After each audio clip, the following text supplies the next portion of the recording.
Ya empezó. Ok. Bueno, buenos días todavía, hermanos. Ahora sí me van a tener que señalar el tiempo porque ahí está mi reloj en el teléfono. Bueno, pueden ver lo que tienen en las hojas es de dos lados. Sé que el pastor les ha estado impartiendo clases de membresía, ¿verdad? En este momento. Y obviamente cada cual tiene un acercamiento un poquito distinto a las clases de membresía.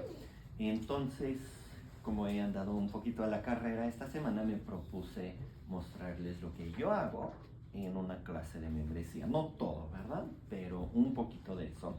Y es un buen repaso, ¿verdad? Supongo aquí no hay mucha información nueva, pero espero que sea de ayuda para ordenar todo en la mente, ¿verdad? Y saber qué es lo que se trata y por qué tratamos justo esto y no algo más.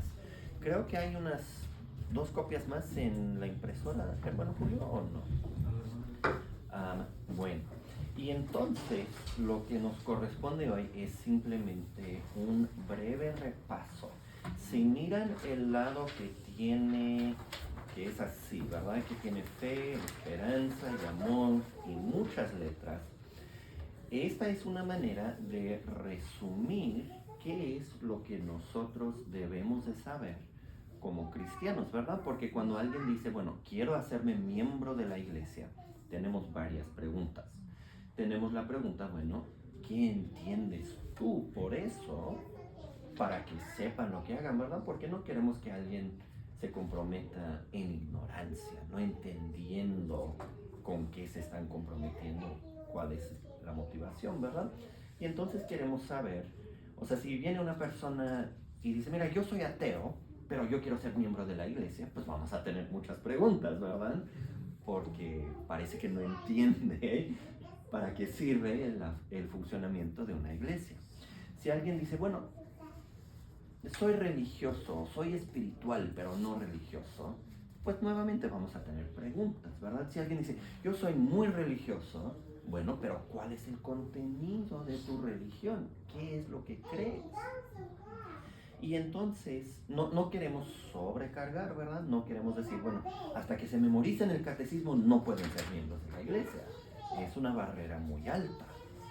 Por otro lado, tampoco no queremos engañar a nadie. Y entonces una de las cosas que yo hago es, si alguien se acerca con clase de membresía, le pregunto, ¿verdad? Acerca de qué es lo que sabe, qué es lo que entiende, para poder adaptar las clases de membresía al nivel de conocimiento que ya tiene. A veces nos llega una familia, quieren entrar en la membresía, han sido miembros en una iglesia reformada anteriormente. Bueno, en ese caso puede ser bastante sencillo y rápido, ¿verdad? Porque ya saben, ya entienden, ya están de acuerdo y es simplemente cuestión de confirmar algunas cosas. Pero también llegan personas que dicen, bueno, una vez leí 2 capítulos de la Biblia. Ok, pues es otro nivel de conocimiento, ¿verdad? Es otro nivel de experiencia y entonces uno tiene que enseñar un poquito más, ¿verdad? Para que todos estén, no parejos exactamente, pero que todos tengan el conocimiento mínimo, ¿verdad? Bueno, esta hoja nos ayuda con esto porque nos da ciertos aspectos mínimos. Bajo la fe tenemos el credo apostólico, ¿verdad? Y es algo que ya conocen y han escuchado. Bajo la esperanza tenemos el Padre Nuestro y bajo el amor tenemos los 10 mandamientos. Ahora, tengo 2 preguntas acerca de esto. A ver, ¿quién ya sabe? Ese trío de fe, esperanza y amor, ¿de dónde viene? Corintios, 1 Corintios 13. Ok, muy bien, hermana Arlene. Viene de 1 Corintios 13, donde Pablo dice que permanecen estas 3 cosas. Está hablando en contraste con otros dones, ¿verdad? Que desaparecen. Pero la fe, la esperanza y el amor siguen, permanecen. Y dice, el mayor de estos es el amor, pero incluye también la fe y la esperanza. Entonces, esta es una división muy práctica en cuanto a la vida cristiana. Es una división bíblica, una manera de ordenar ¿qué es lo que debo de entender para poder ser miembro de la iglesia? Y uno de los motivos por el cual es importante ordenarlo de esta manera, ¿verdad? Es que la fe requiere un contenido. La esperanza requiere alguna promesa como su fundamento. Y bueno, todos entendemos, ¿verdad?, que es nuestro deber amar a Dios con todo nuestro ser, con cuerpo, alma, fuerzas, etcétera, ¿verdad? Y que es nuestra responsabilidad amar al prójimo como a nosotros mismos. Pero ¿cómo se expresa ese amor? ¿Qué quiere decir? Porque hay muchos en nuestros tiempos, ¿verdad?, que dicen, bueno, yo tengo mucho amor, yo soy una persona de mucho amor. Pero lo que quieren decir es simplemente que se llevan bien con la gente o algo así. Y no es lo mismo, no es lo mismo.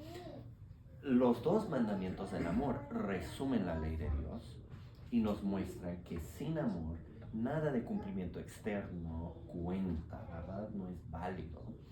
Pero los 10 mandamientos resumen la ley de Dios de una manera más específica. Nos dicen qué quiere decir amar a Dios con toda mi fuerza. ¿Qué quiere decir amar a mi prójimo como a mí mismo?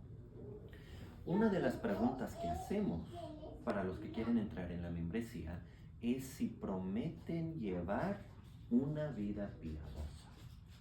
Bueno, son términos generales, ¿verdad? Y claro, la respuesta correcta es que sí. Pero ¿cómo es una vida piadosa?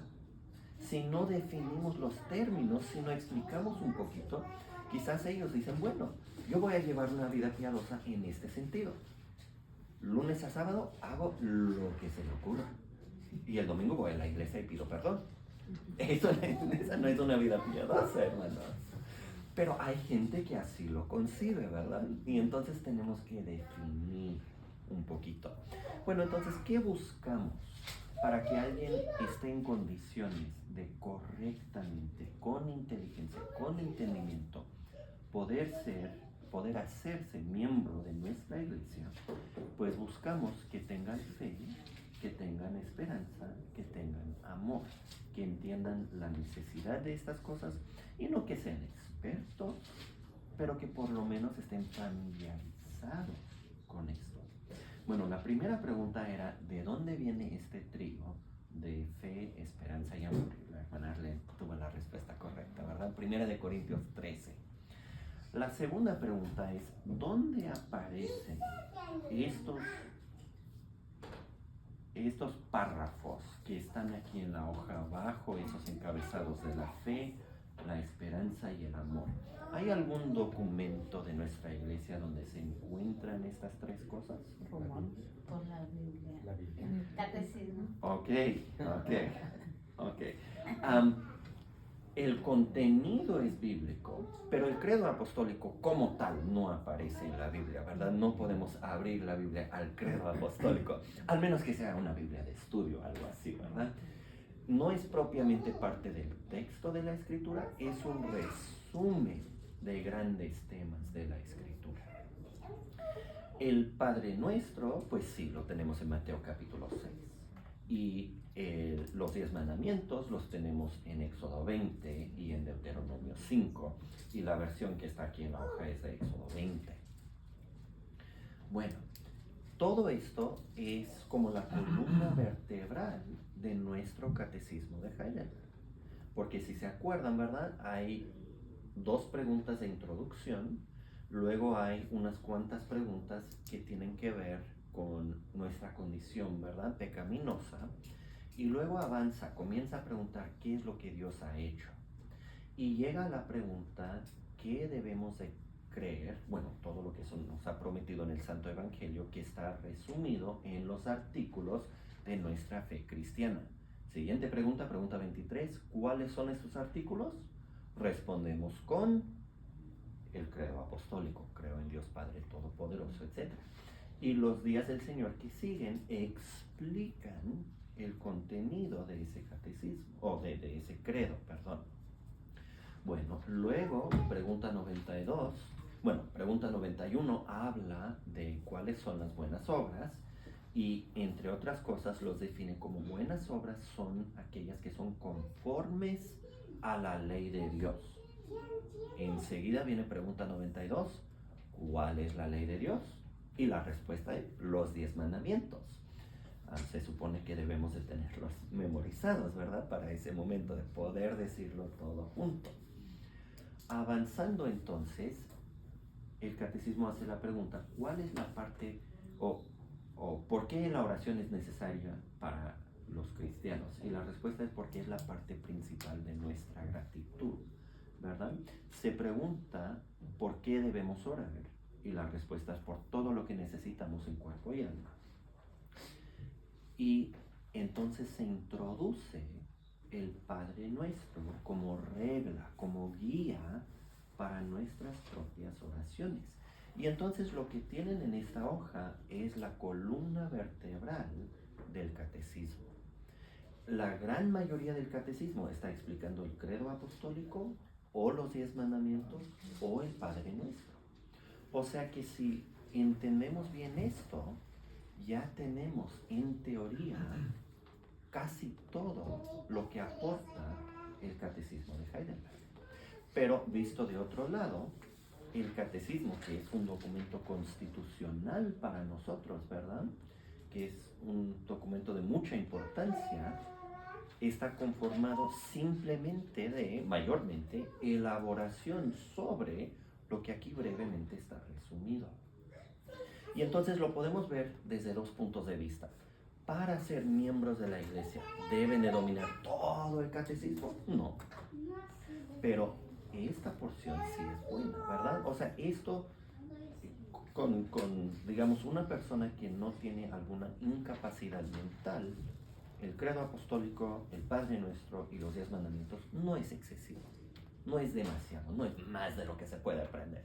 Sí se puede aprender. Y no estoy hablando de memorizar, estoy hablando de estar familiarizado, aunque claro, es muy bueno tenerlos todos memorizados, ¿verdad? Así los llevamos en la mente, podemos usarlos para responder a preguntas, podemos meditar en ellos, podemos citarlos siempre si alguien nos pregunta el porqué de algo, ¿verdad? Pero no se exige, memoricen esto para ser miembros de la iglesia.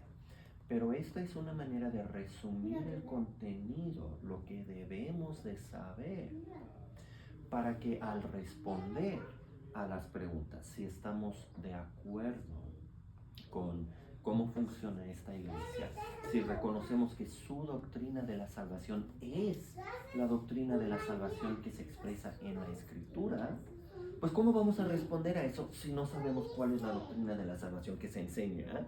Y si no sabemos cuál es la doctrina de la salvación que enseña la Biblia. Si no podemos comparar las dos doctrinas, ¿cómo respondemos honestamente a esa pregunta? Y si no entendemos lo que Dios quiere de nosotros en los 10 mandamientos, ¿cómo podemos prometer llevar una vida piadosa? O sea, a veces la gente piensa que somos muy exclusivistas, ¿verdad? Porque decimos, bueno, hay que responder algunas preguntas, hay una clase de membresía, pero ¿por qué no me dejan entrar así nomás? No pueden ver que soy una buena persona. Es que no se trata de si nos caen bien o no. Casi todos los que llegan nos caen bien.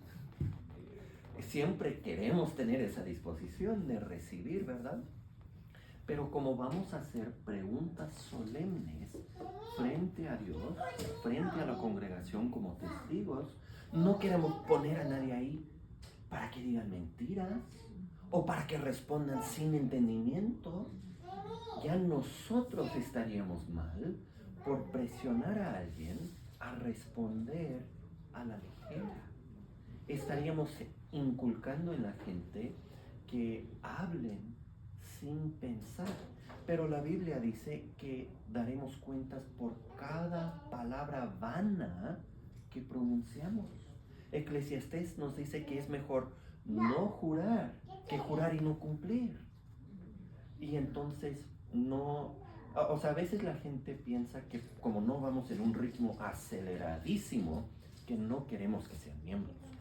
No es la verdad, queremos, al contrario, nos daría muchísimo gusto que todos los que llegan regresen y se hagan miembros, pero con entendimiento, que sepan lo que están haciendo, que tomen una decisión informada. ¿Se acuerdan que el Señor Jesucristo nos animó a todos a contar el costo de seguirlo?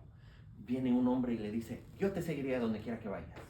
Y él le dice, mira, las zorras tienen sus cuevas y los aves tienen sus nidos, pero el Hijo del Hombre no tiene dónde recostar su cabeza. Le está diciendo, no hagas esto a la ligera. Cuenta el costo, calcula si es que sí puedes. No era para desanimar, era para no engañar. Bueno, con la misma preocupación tenemos nuestro directorio de adoración, donde están las preguntas de la membresía, lo compartimos con todos, es un documento público para que lean, para que reflexionen, para que consideren. Con la misma intención, pues aquí el pastor Valentín ha impartido clases de membresía. Esta tarde voy a impartir clase de membresía en inglés también. Y estamos con esto, ¿verdad? La intención no es desanimar, la intención no es alejar, la intención es no engañar. Que la gente tome su decisión con información adecuada, ¿verdad? Con reflexión. También, y esto es un poquito más práctico, ¿verdad? Pero ya saben que hay variaciones dentro de la iglesia cristiana, ¿verdad? Nosotros somos una iglesia reformada. No somos metodistas, no somos bautistas, ¿verdad? No somos luteranos. Y entonces no queremos que alguien entre y 2 semanas después de repente diga, oye, ¿ustedes no son luteranos? No me había dado cuenta, yo soy luterano de corazón. Y se salen. Bueno, ¿por qué van a entrar si van a salir 2 semanas después, verdad? Y por eso enseñamos también un poquito acerca del gobierno de la iglesia, acerca del funcionamiento, acerca de por qué somos reformados y no bautistas, luteranos, lo que sea, ¿verdad? Para que la gente no entre cuando en realidad quedarían mejor o les agradaría más otra congregación. No es que no tienen la bienvenida, es que no queremos que hagan respondan a sus preguntas de membresía y posteriormente sientan remordimiento o digan, ay, qué mala decisión. Queremos que sea una buena decisión, ¿verdad? Y queremos que así lo sientan. Bueno, ha sido mucha información, preguntas, comentarios, dudas, quejas, contiendas, críticas. Vamos a pegar Pero está parecido como cuando te casas, ¿no? No te vas a ir a casar nomás por... Y muchas personas lo hacen. Hay personas, ¿verdad? Que se conocen 15 días después, ya quedaron casados y 2 años después ya quedaron divorciados, ¿verdad? A veces... Bueno, hay un dicho en inglés, ¿verdad? 4 meses lo más. Bueno, yo he escuchado de casos donde la misma noche de la boda ya rompieron, ¿verdad? Pero bueno, son casos excesivos. Hay un dicho en inglés que dice, marry in haste, repent at leisure. O sea, cásate de manera acelerada, cásate a prisa, arrepiéntate lentamente, ¿verdad? Paulatinamente. Bueno, no queremos que sea así con la iglesia. Y obviamente, si entran en la iglesia, pues pueden cambiar su membresía a otra iglesia en el futuro, en dado caso que así les dirige el Señor, que lo consideran bien, que se cambian para otra ciudad o algo así. No es un compromiso inflexible, pero sí es un compromiso. Y no tenemos una manera de que alguien simplemente renuncie su membresía.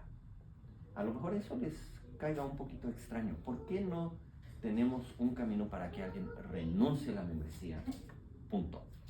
Porque no vamos a poner en nuestra constitución un camino hacia el pecado, una manera en que alguien puede correctamente pecar. Ahora, no es pecado, bueno, pongamos el caso, ¿verdad? Ahorita están viviendo cerca, están en Huasco. Bueno, algunos no viven tan cerca, ¿verdad? Pero bueno. Supongamos que de Huasco se cambian a Bakersfield. Bueno, a lo mejor les conviene cambiar su membresía a la iglesia Grace de Bakersfield, ¿verdad? Porque ya les queda más cerca.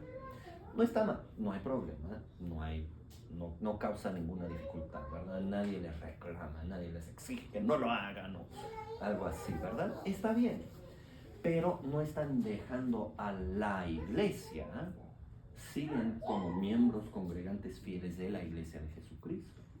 Pero si dicen, ya me fastidié, ya me aburrí y ya no voy a asistir a la iglesia, pues no hay un camino correcto para hacer eso. Y entonces, si alguien así lo maneja, pues cae bajo disciplina, porque no está bien. No podemos afirmar que vamos a seguir a Cristo y cambiar de opinión sin pecado. Una vez que tomamos su yugo, no podemos echarnos para atrás, ¿verdad? Y eso también es otro motivo, ¿verdad? De que queremos instruir antes de que la gente entre en la membresía, para que no sea tan probable ese resultado y para que ellos entiendan la importancia, la solemnidad de lo que se está haciendo. Hermana Silvia. Como mencionaba la hermana Eva, en un matrimonio hay privilegios, pero responsabilidades, ¿verdad? En la membresía también hay privilegios y responsabilidades de ambos lados. Sí. Y a veces queremos evitar las responsabilidades y queremos recibir todos los privilegios. Eso es algo que uno tiene que estar consciente, ¿verdad? Sí. En el matrimonio, Sí. como en el matrimonio. Correcto. Y otro elemento que a veces entra en cuando la gente llega y son impacientes para entrar, es que tienen la idea que ellos pueden responder por ellos mismos. O sea, yo digo que soy cristiano, ¿ustedes quiénes son para hacerme preguntas? Bueno, la respuesta es que los ancianos de la iglesia dan cuenta por los que están bajo su cuidado. Y parte de eso entonces es preguntar cómo llegaron a conocer al Señor, cuáles son sus creencias, etcétera. Evaluar la profesión de fe. Porque muchos dicen que creen, pero cómo responden demuestra que en realidad no entienden o que tienen otras ideas, ¿verdad? Y es responsabilidad de los ancianos averiguar eso. Por un lado, entonces, si los ancianos nos admiten a la iglesia, debe ser de mucho ánimo, porque estas personas apartadas por Dios escucharon nuestro testimonio, escucharon nuestra profesión y dijeron, sí, estamos de acuerdo, creemos que el Señor ha obrado en este corazón, ¿verdad? Pero hay gente que no quiere aceptar eso y lo toman de manera mala, como si quisiéramos criticar o algo así. Pero, ¿qué vamos a hacer? Tenemos que responder al Señor. Esta persona que se molesta conmigo, no voy a responder a esa persona, voy a responder al Señor. Eso es más importante, eso se tiene que tomar prioridad, ¿verdad? Y también es bueno para que los hermanos entiendan, estos son nuestros ancianos, estas son las personas a las cuales se puede apelar, ¿verdad? Si hay un conflicto, si hay algo que no funciona bien, si hay problemas, ¿verdad? Apelamos, nos dirigimos hacia estas personas que son los encargados, ¿verdad? Es bueno tener claridad en cuanto a esos puntos. Bueno, eso que mencionó la hermana Silvia de privilegios y responsabilidades, esa es otra parte de la clase de membresía, ¿verdad? No lo vamos a tocar hoy, pero es algo que yo intento tocar siempre, ¿verdad? Decir, mira, por este lado, aquí están las expectativas, por este lado, aquí están las ventajas, ¿verdad? Los beneficios, los servicios a los cuales ustedes tienen derecho por ser miembros. Pero por hoy, a ver, ¿quién me dice la hora? Para no pasarme. 11:43. 11:43. Ok, tenemos tiempo todavía. Bueno, entonces si quieren pasar a la otra parte de su hoja, al lado opuesto, Yo tengo sí. una duda. Adelante. ¿Quién responde a las dudas? Ujú. O sea, son los ancianos, ya cuando hacen la entrevista, que si uno quiere ser miembro, porque hay muchas dudas. Yo soy cristiana evangélica. Sí. La diferencia entre eso, entre los bautistas, entre los pentecostales, en todos los luterianos, ¿qué? Entonces, ¿quién responde a esas dudas? Normalmente, bueno, claro, tienes la libertad de hablar con cualquiera de los ancianos, ¿verdad? Normalmente quienes pasan más tiempo respondiendo a las preguntas son los pastores. Entonces, y para aclarar ese punto, ¿verdad? Los pastores son ancianos, pero son ancianos con responsabilidad adicional. Y entonces cuando hablamos en conjunto, decimos los ancianos, ¿verdad? Algunos de los ancianos son además pastores porque tienen esa labor adicional, ¿verdad? Y como son los pastores que normalmente han sido entrenados académicamente, suelen ser ellos quienes reciben la mayoría de las preguntas. No que los ancianos no puedan responder, pero pues el pastor para eso se ha preparado, ¿verdad? Y entonces en este caso, digamos específicamente, con toda confianza, cualquier duda, cualquier pregunta, me lo puedes comentar y con mucho gusto haré mi mejor esfuerzo para responder. Lo que pasa es que yo soy cristiana evangélica y a mí como que me da algo, digo, ¿por qué está el credo si no está en la Biblia y lo ponen a la par con el Padre Nuestro y los 10 mandamientos?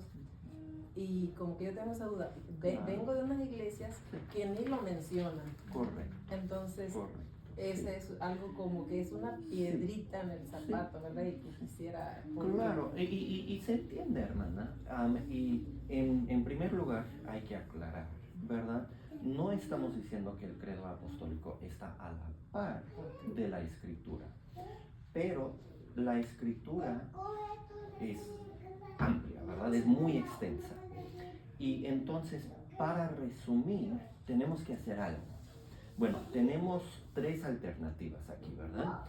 Podemos recortar frases de la escritura y armarlas en un credo que sería escritural en un sentido muy mecánico. Todas las palabras salen de la escritura, pero fuera de su conexión, fuera de su contexto. Esa es una alternativa y no está mal. Y de hecho, si nos fijamos en el credo apostólico, mucho de eso son frases escriturales. Unigénito hijo, bueno, viene de Juan 3:16, ¿verdad? Y otras cosas así, ¿verdad? Pero se ha armado para resumir. Segunda alternativa, podemos usar algo que la iglesia cristiana de manera general ha estado usando por mucho tiempo, que se ha encontrado que es un resumen adecuado. Bueno, ese es el procedimiento que usamos nosotros, ¿verdad? El credo apostólico tiene una historia muy larga y como ha sido útil en miles de iglesias, ¿verdad? Pues nos parece que no tenemos que volver a cero y volver a comenzar.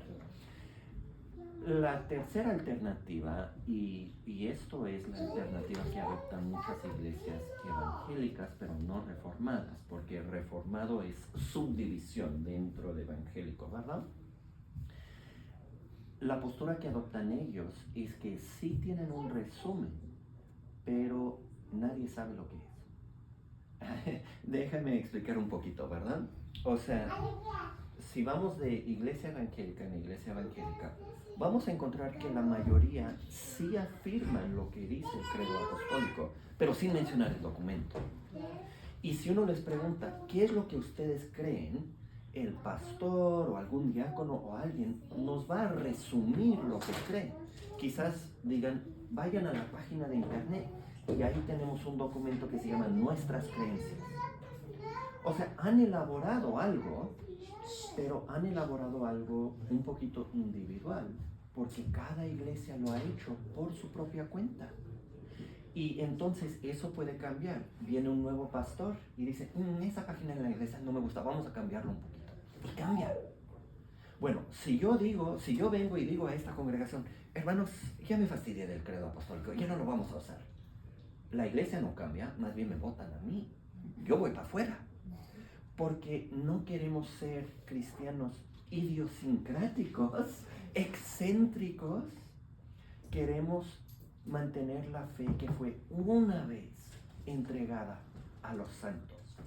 Ahora, el credo de los apóstoles no es inspirado, pero es un resumen que se ha puesto a prueba a luz de la Biblia por siglos ya, ¿verdad? Y como nadie ha mostrado que está mal, bueno, parece que está bien. Y claro, nosotros lo volvemos a comprobar. Yo no le diría a nadie, acepta el credo apostólico, porque la iglesia lo dice. Compárenlo con la Biblia. Y si es un resumen fiel de lo que dice la Biblia, pues es como una predicación, es como una confesión, es como un canto. Usamos todo eso en nuestros servicios, los medimos por la Biblia. La Biblia es la autoridad máxima porque es la regla, ¿verdad? Es la palabra de Dios. Pero si alguien me pregunta, ¿qué crees? Y yo le digo, ay, pues yo creo la Biblia. Ok, qué bueno, yo también. Podría ser mormón, podría ser testigo de Jehová, podría ser quién sabe qué tanto, ¿no? Y entonces uno le dice, bueno, ¿y qué es lo que tú crees que la Biblia enseña? Y ya estamos en territorio de confesión. Yo estoy resumiendo. Bueno, en nuestra iglesia, en las iglesias reformadas, tenemos un resumen que compartimos. Está compuesto del catecismo, está compuesto de la confesión belga, está compuesto de los cánones de Dort, ¿verdad? Es para abordar todo. Bueno, uno dice, oye, ya tienes 3 documentos, ¿qué tan resumido es? Bueno, es bastante detallado, pero todavía es más breve que toda la Biblia. Ahora, esos tienen autoridad no a la par de la Biblia, pero en subordinación a la Biblia. Nosotros los recibimos como resúmenes fieles, resúmenes correctos de lo que dice la Biblia. Pero así, si alguien me pregunta, ¿qué creen en esta iglesia? Pues puedo dar la versión breve, puedo dar la versión más extensa o puedo dar la versión extensísima. Lo bueno de tenerlo escrito es que ya no hay sorpresas. Si alguien lee el Catecismo de Heidelberg y llega a nuestra iglesia, nada de lo que yo digo le debe de sorprender. Porque nada de lo que digo va a ir en contra de lo que está ya en nuestro documento escrito. Entonces es una ventaja de transparencia y es una ventaja de estabilidad. Yo creo que soy el pastor número 13 de esta iglesia. Desde el comienzo se ha mantenido la misma doctrina, porque el pastor no es el factor crítico. Escogen por pastores solamente a personas que ya están de acuerdo con la posición doctrinal.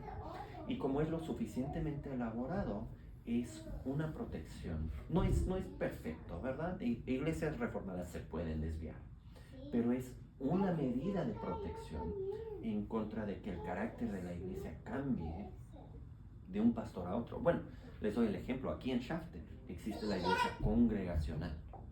Originalmente en la iglesia congregacional se bautizaban a los niños. Ahora ya no. Cambió el pastor y cambió la práctica de la iglesia. Eso no me gusta. Eso no me gusta. O sea, si la iglesia se debe de corregir, que se corrija. Pero que el pastor venga a cambiar todo, no está bien. No, el pueblo de Dios no debe de depender de su pastor.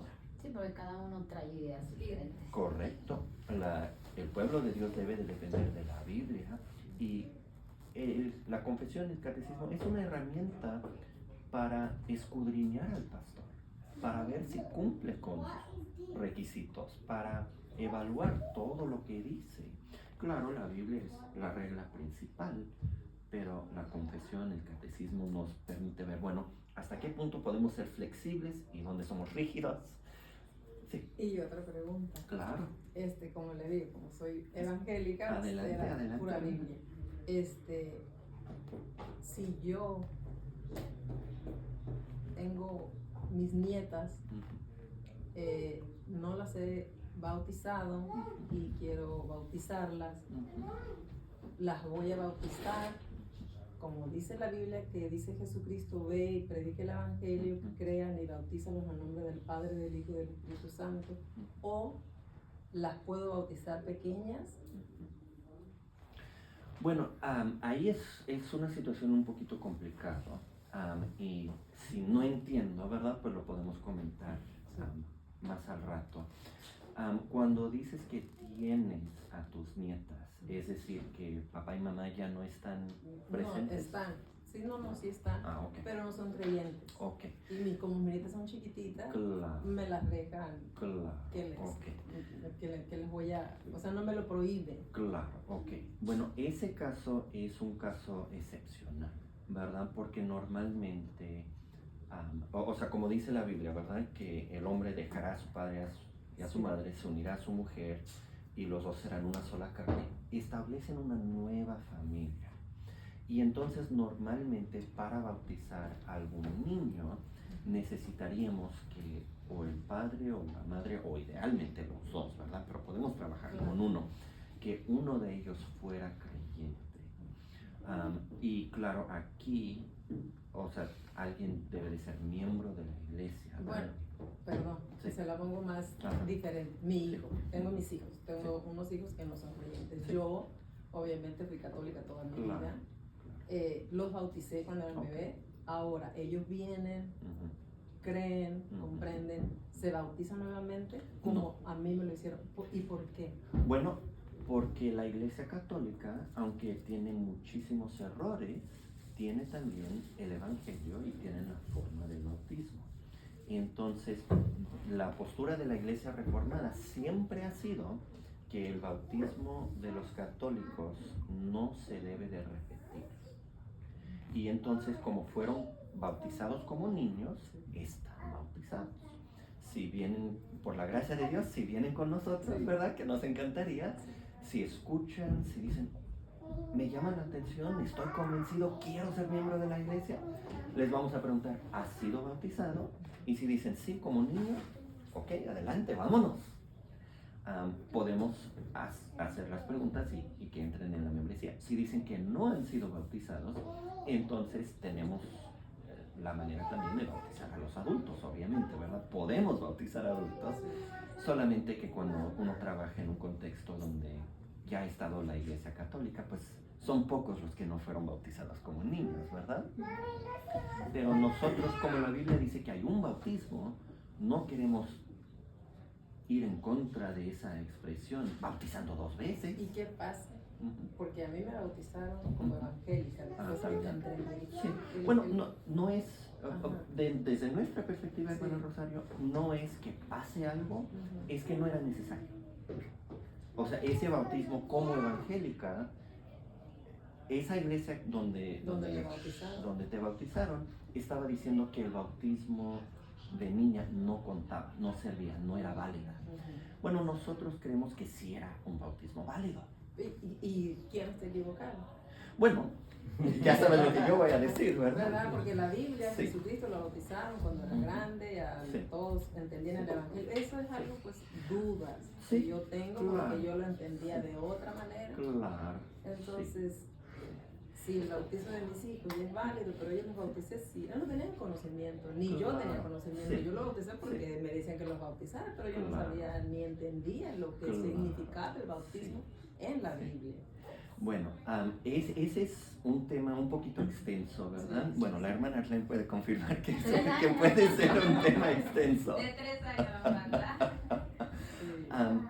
Pero es cierto, ¿verdad? Que el Señor Jesucristo y otros fueron bautizados ya como adultos, ¿verdad? Y no hay nada de malo con bautizar a los adultos. De hecho, es un pesar para nosotros que no hay más bautismos de adultos, porque queremos que musulmanes, que hindúes, que ateos y que todos se conviertan, ¿verdad? Y queremos que sean bautizados. Pero tampoco no queremos ir en contra, no queremos exagerar las divisiones entre iglesias, no queremos decir ese bautismo es inválido si no es necesario. Y por otro lado, reconocemos, ¿verdad?, que en la administración del reino de Dios, Dios siempre ha incorporado a los hijos juntamente con los padres. Bueno, en el Antiguo Testamento la señal de eso era la circuncisión. En el Nuevo Testamento, ya que Cristo derramó su sangre, no vamos a tener ritos sanguíneos. Bueno, la circuncisión implica un poquito de sangre, ¿verdad? Y entonces ya no vamos a practicar la circuncisión como rito eclesiástico. O sea, ya si se hace es por motivos médicos o lo que sea, ¿verdad? Pero el bautismo no involucra sangre, pero habla de lo mismo. Y entonces, como vemos la continuidad del pacto, como vemos la continuidad de la promesa, como vemos la continuidad de la administración, no queremos decir a hijos, quien Dios dice en 1 Corintios son santos, no queremos decirles, mira, miserable pagano, te bautizamos una vez que puedas hacer tu profesión de fe. No quiero exagerar, o sea, tengo amigos bautistas, ¿verdad? Hemos estado con ellos, hemos convivido, no hay problema, ¿verdad? Pero si rehúso bautizarlo porque no ha hecho profesión de fe, a nuestro parecer, estamos diciendo que Dios excomulgó a los hijos de todos los creyentes, pero sin avisar, sin decirlo en la Biblia, porque el Nuevo Testamento en ninguna parte dice, antes tus hijos pertenecían a la administración del pacto, pero ahora ya no. O sea, es una omisión muy grande cuando por miles de años habían estado acostumbrados a que sus hijos quedaran incluidos también, ¿verdad? Hermano, Cierra. un comentario es que también la iglesia católica romana viene de ser cristiana, no es que se desvió, ¿verdad? Correcto. Ellos bautizan a los niños precisamente, no, Sí. porque eran evangélicos, por decirlo así, ¿verdad? Pero como evangélicos, si mataban a todos los que creían solamente en Cristo. Bueno, Un mal entendimiento. ahí... No comprendían la Biblia, me imagino yo. Sí, bueno, Pues- es que ahí hay confusión entre tiempos, Sí. ¿verdad? O sea, cuando Pablo está fundando iglesias, no hay católico, no hay evangélico, no hay reformado, no hay bautista, ¿verdad? Bueno, sí hay divisiones, yo soy de Sí. Apolos, yo soy de soy- Pedro, pero no existían divisiones institucionales, digamos, ¿verdad? Con el lapso del tiempo, pues ya estaba sucediendo en los tiempos del Nuevo Testamento, ¿verdad? Vienen falsos maestros, enseñan cosas erróneas, distraen y atraen y llevan a otros. Y ya en Primera de Juan encontramos división eclesiástica, porque hay un grupo que se salió de la iglesia y Juan dice, bueno, salieron porque no eran de nosotros. Entonces ya desde la era del mismo Nuevo Testamento está el cristianismo auténtico y están versiones erróneas. Bueno, la historia es compleja, ¿verdad? Porque a veces los erróneos se arrepientan, a veces los que para el conflicto pasado eran auténticos, ahora ya se desviaron de esa otra manera, ¿verdad? Y entonces es un entretejido complejo. Pero, o sea, Dios siempre preservó a su simiente, ¿verdad? Siempre preserva a los suyos dentro de esta cáscara, ¿verdad? Aunque tienen sus problemas. Bueno, por eso entonces hay distintos sentidos, hay variaciones de opinión, hay distinciones aquí, allá y lo demás. Y bueno, tenemos la lámpara a los pies, ¿verdad? Tenemos la palabra de Dios y tenemos que subordinar todo a la palabra de Dios. Ya tenemos que terminar. Pero si notan en esa hoja, justo al frente dice la Biblia, la fuente de nuestra información. Y los temas grandes de la Biblia vienen siendo sumarizados en el credo apostólico. Dios mediante, si nos da vida y podemos regresar en 8 días, retomamos esta parte, ¿verdad? Y si hay más preguntas, pues con toda confianza, hermano. Pues eso viene siendo el credo, ¿verdad? Sí, lo que hice fue simplemente repartir el credo bajo estos temas grandes que aborda la Biblia. Bueno, y aquí vamos. se puede ver, hermana, si está basado en la Biblia, ¿no? No, y es que yo sé que yo lo aprendí en la iglesia católica. Claro, Ahí lo aprendí claro. yo. Ok. Sí. Bueno, vamos a orar y así terminamos. Nuestro Dios y Padre, gracias te damos por este tiempo de enseñanza, de instrucción, de platicar, de poder responder un poquito a preguntas también. Señor, te agradecemos que tú eres muy misericordioso, que te apiadas de nuestra ignorancia, de nuestra dureza de corazón, que nos instruyes paso a paso. Y te damos muchas gracias por la Biblia, que es lámpara para nuestros pies, que nos encamina en el conocimiento del Señor. Ayúdanos, oh Señor, a poner a prueba todo y a retener solamente lo bueno, pero a retener todo lo que es bueno también. Bendícenos en nuestras familias, nuestros trabajos, en todo lo que emprendamos esta semana, Señor, que sea para tu honra y tu gloria. Pues lo pedimos en el nombre de tu Hijo Jesucristo. Amén. Amén. Muchas gracias, hermanos. Ah, claro que sí.